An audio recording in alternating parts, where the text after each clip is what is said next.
Alright everybody, hello and welcome. As always, I'm Shaun. This is the weekend recap. The whole reserve team gets together. We pick out the best headlines from around Australia and New Zealand football and we bring them to you each week. Now we are still firmly in the A-League and W-League off seasons, but that doesn't mean the football news hasn't continued to come throughout the course of the week. Some international, some local, a variety of different things going on around the world, which is always fantastic to see. Now in our first headline, it's about Aussies overseas. The reason why that man that you can see pictured on your screen at the moment, Oldham manager Harry Kewell, was the manager of the week for his club. They had a come from behind victory against Exeter City. George Blackwood, Australian striker, scored in that game. And it's continued a decent start to the season for Oldham Athletic. I don't think they were expected to do too much this season. They're comfortably sitting in mid-table at the moment. Harry Kewell seems to be doing a good job getting them playing a decent brand of football, which is well supported by the Oldham fans as far as I could see on social media. And social media, if anyone's going to be critical anywhere, that's the place that you're going to find negative comments.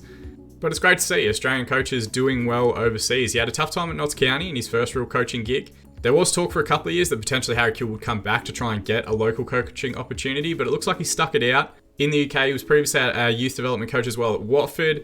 Continuing his coaching journey, his coaching development at Oldham seems to be the right step up for him. It looks like he has kind of gotten a handle on what he needs to be doing. So it's great to see that success rewarded with a Manager of the Week award. He's not the only Australian coach that we have internationally at the moment. Kevin Muscat is also at St Truiden in the Belgian GPL Pro. He also picked up important points on the weekend, a 2-2 draw late on.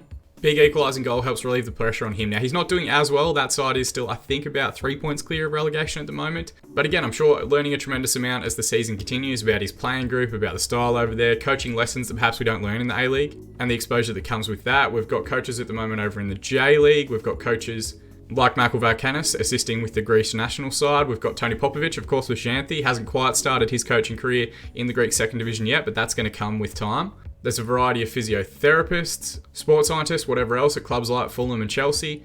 Joe Montemurro, of course, with the Arsenal women's side, arguably the biggest coaching position any Australian has at the moment in international football. And then you add on all the playing groups on top of that. We've got 10 Matildas in the WSL at the moment, a variety of Matildas scattered around Scandinavia and continental Europe, all playing internationally as well.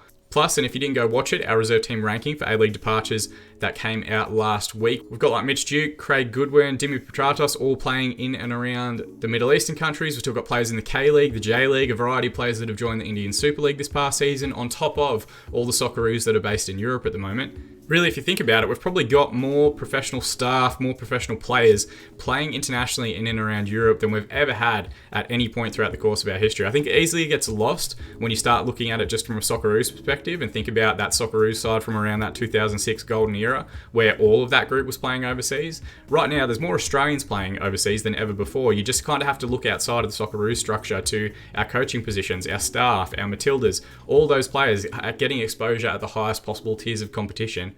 Fantastic to see, and I don't think it gets enough credit at the moment. We've got a variety of people performing very well in international competitions, which is only going to create more opportunities for players at an A-League level, young players coming up to fill those voids of those players. If Muscat's successful, if Popovic is successful, we may potentially see more coaches with A-League experience and winning records in the A-League, getting opportunities at international clubs or getting opportunities at an international level. And that in itself can only be good for the league. It's only going to help us grow and develop as our standing of coaching increases at an elite level. Hopefully the standard of players starts to keep up with it as well. That's one of those weird things. We were never really going to see the benefits of the A-League and the W-League immediately. It was always going to be kind of like that 5, 10, 15-year plan. We are heading into season 16 of the A-League. We do have players now in and around the division that started playing in the league and managing quite a few sides. I think at the moment we've got 4. There is the potential that we will finish the pre-season period with a few additional coaches. It makes me feel incredibly old, but it does mean that we are heading in the right direction in terms of at least professional development and getting closer to like European standards in quality in terms of like the professionalism that we bring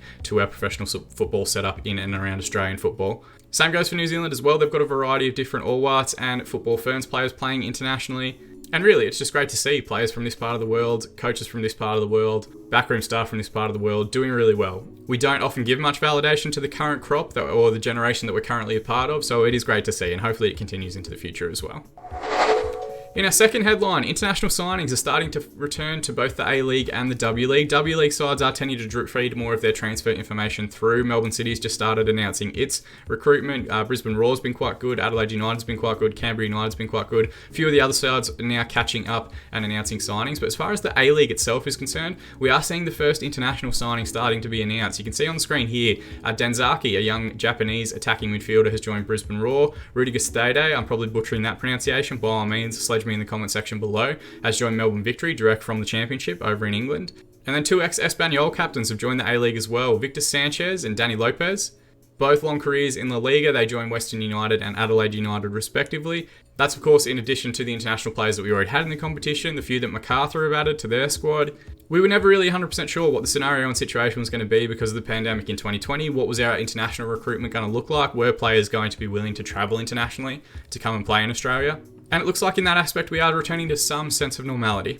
I don't think we're potentially going to have as many international players in the A-League and W League as we have in previous years. It wouldn't surprise me if the W League in particular doesn't have as many of the returning European players or the returning North American players coming through just because they'll be stuck in their countries or not able to cross international borders. But it is good to see the A-League sides making progress. Hopefully, it's a drop in the ocean. We're going to see a flood of high-quality imports coming through in the next few weeks. But even if we don't, it'll be great to see what young Australian players can try and step up into those positions and become really the stars of the A-League.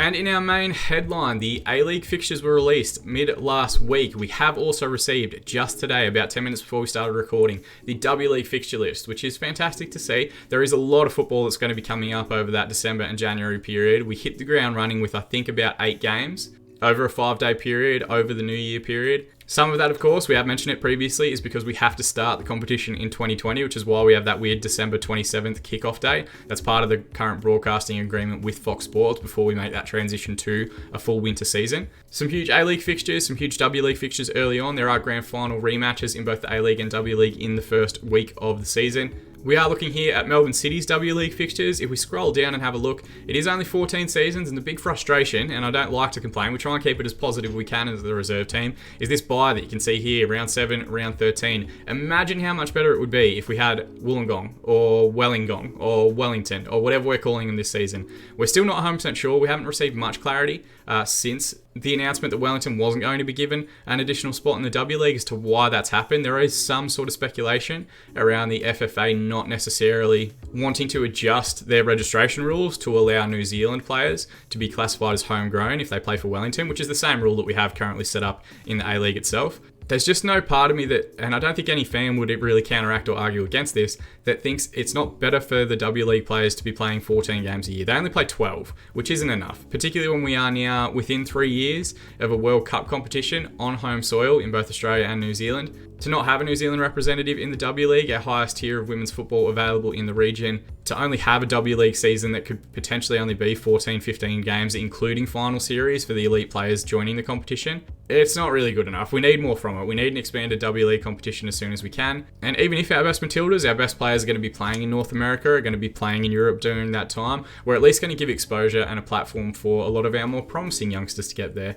Maybe the W League overall quality drops a little bit in terms of the top players in that division, but the overall quality of the division should be a lot higher if those players are getting tested week in, week out with a full 28 game season as opposed to 14. It's just not sufficient for the elite level athletes to go to that next level and become world class. And I know what people are going to say, that there is the North American Football League that operates opposite to the W League and allows players to play all throughout a 12-month period, but we're no longer focused on the NWSL, so we need to go and make our own league stronger because we're building towards our own local World Cup.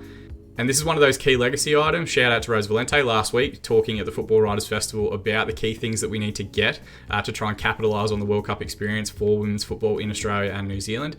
This is one of those legacy items. If we come out of the back of that World Cup with a 28-game domestic season for women's players, and we've created a competitive landscape and a financially viable one for a lot of the teams, there are still sides in the A-League that don't have W League representation. Western United still not in there. They have signalled an intent to join the competition at some stage. Central Coast still not in there because they can't get additional funding from Football New South Wales. Wellington, of course, we've already mentioned. MacArthur, I don't know if they intend to get a W League side, but we need to be getting this competition up and running and a little bit better than what it is currently now because our players deserve better. We're arguably our best side at any point throughout our history in Australia is our current Matildas crop. So if there's a point that we need to capitalise on that, a point that we really need to be backing them and providing them that support, it's now. We have to pull the trigger on it. I like James Johnson. I think he does a lot of great stuff, but I cannot wrap my head around why we made this decision to not allow Wellington into the league, just to continue to grow it and make it bigger and make it better, because it's what all football fans want. But hopefully now the fixture's out, people start getting down, supporting their teams, supporting their clubs. I'll be heading to all the doubleheader games I can.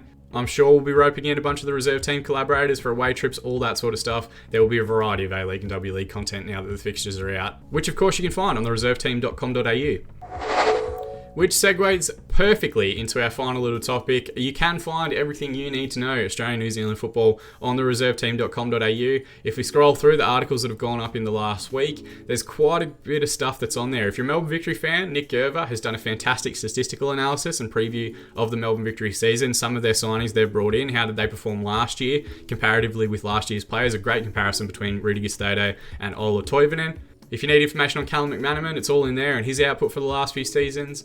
We've of course got here on the channel and on the website as well our full season preview series continuing. We did Brisbane Roar and Wellington last week. We've got Western United and Perth Glory coming up this week, as well as the rest of the A-League sides as we build up towards the start of the A-League season. We've got reserve team rankings ideas, we've got podcasts up, fantastic stories from in and around the local game as well. There's a variety of fantastic content coming your way over the next few weeks. Make sure you head to the reserveteam.com.au to check it out, your first stop for everything Australian and New Zealand football. Now, if you want to help support this channel a little bit more, you can drop a like on this video. Helps us get higher on YouTube search results when people look for Australian and New Zealand football content. You can also subscribe to the channel to be kept up to date on all of our future videos as they continue to release in the off-season and the build-up towards the start of the A-League and W-League seasons. But more than anything, we just appreciate you guys watching. From myself, Shaun, from everybody at the reserve team, thanks so much, and we'll see you all again next time.